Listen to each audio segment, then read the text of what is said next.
And it seems that we do have another free speech issue in Scotland, except this time it was the SNP going after one of their own. However, this one, unlike most free speech cases in Scotland, this one does actually have a happy ending.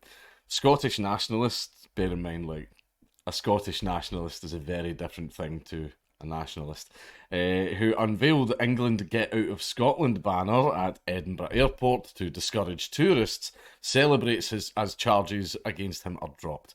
Sean Clerkin, 60, says that he has been vindicated after all charges were dropped. He was arrested on suspicion of aggravated breach of the peace last September. It came after he unfurled the offensive banner in Edinburgh, Glasgow, and on the border, so he did it in multiple locations. A Scottish nationalist who was arrested for racial remarks, because apparently England is a race, after unfurling an England Get Out of Scotland banner at Edinburgh Airport, has had all charges against him dropped. Sean Clerkin, 60, staged the protest alongside fellow members of the Action for Scotland group last August as part of a campaign to close the nation's borders to stop the spread of coronavirus. The group wanted to discourage tourists entering Scotland at a time when infection rates were much higher in England. The protester also posed with the banner at the border and at Glasgow Central Station before he was arrested at his home in Barrhead, East Renfrewshire, in September 2020 on suspicion of aggravated breach of the peace. Now, obviously, it goes without saying, this is something that you all know. Was his sign offensive? Yes, it probably was offensive to quite a lot of people. I mean, telling people, close the border, get him out, send him back. A little bit, that might make people a little bit nervous. Turns out there's multiple reasons why you can say such phrases. However, he has a natural right to say these things.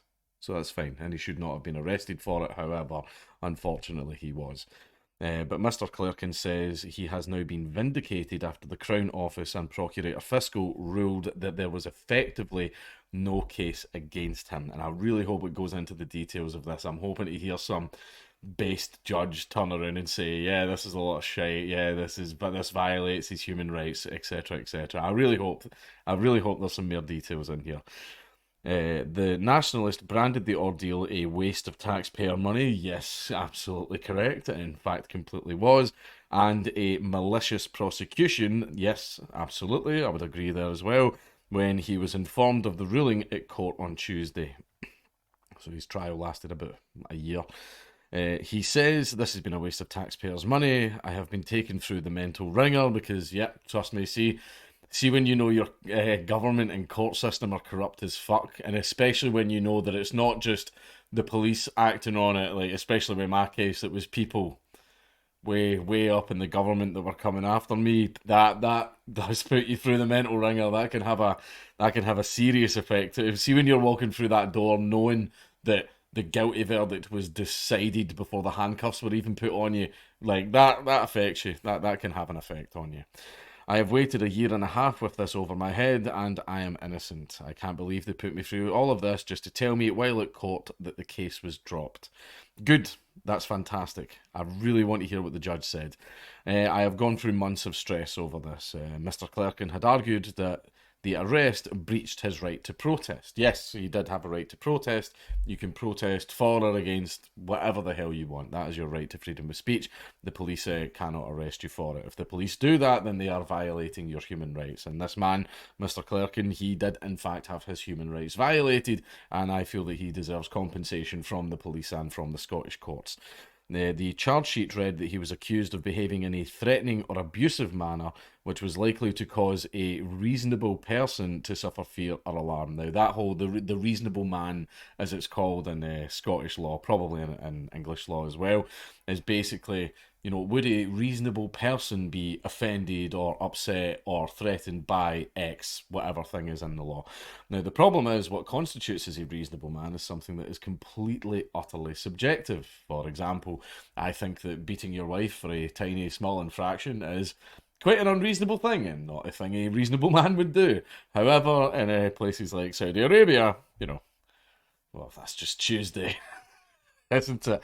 And one of the things that happened during my case is the person who was used as the metric for the reasonable man offence was a certain gentleman who belonged to a particular group.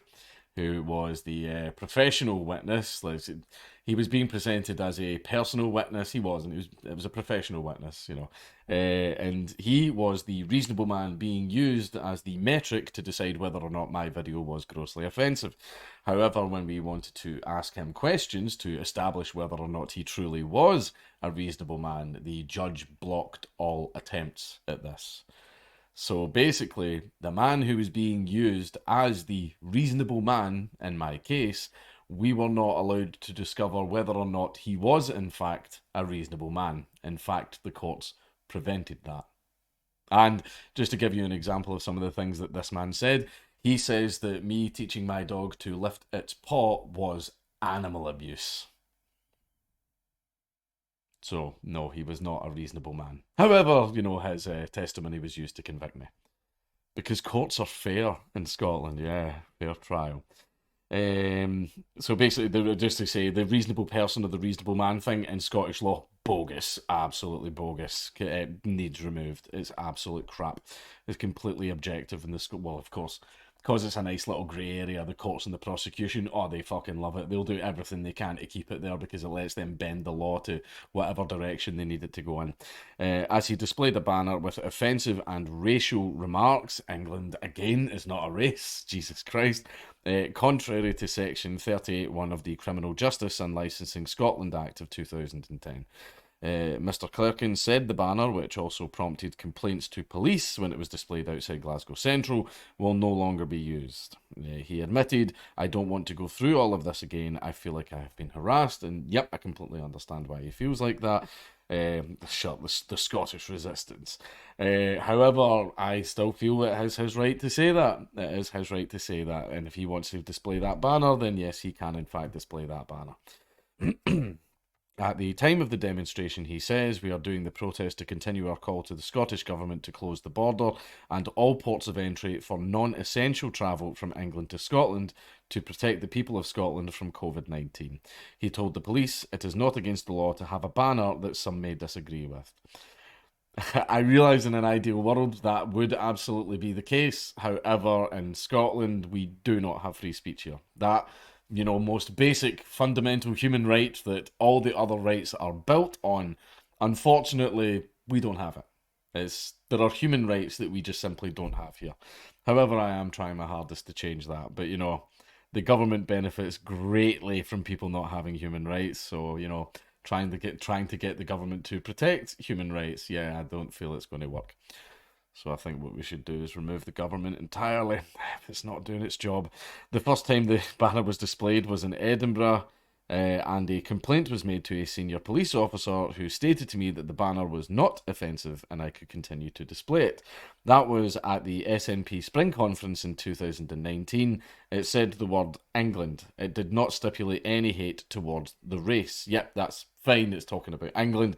However, again, England is not a race, right? Being English is not a race, right? I don't know. Everyone keeps trying to insert the racism in there. Being English is not a race. A Crown Office and Procurator Fiscal spokesman says the Crown has a duty to keep cases under review, and after full and careful consideration of the facts and circumstances of the case, the Procurator Fiscal decided that there should be no further proceedings taken at this time, because they probably realised that they didn't have a fucking case at all against them. The Crown reserves the right to proceed in the future should further evidence become available, which hopefully is something that they won't do, because, you know, I always say, you know, the court shouldn't do it because that violates the man's human rights, because I'm saying that like the court gives a shit. Right. But yes, in this instance, obviously, he is a fervent Scottish nationalist, and it's really, really weird hearing people from, you know, associated with the SNP to say, close the borders. They usually want them wide open for absolutely everyone to come in.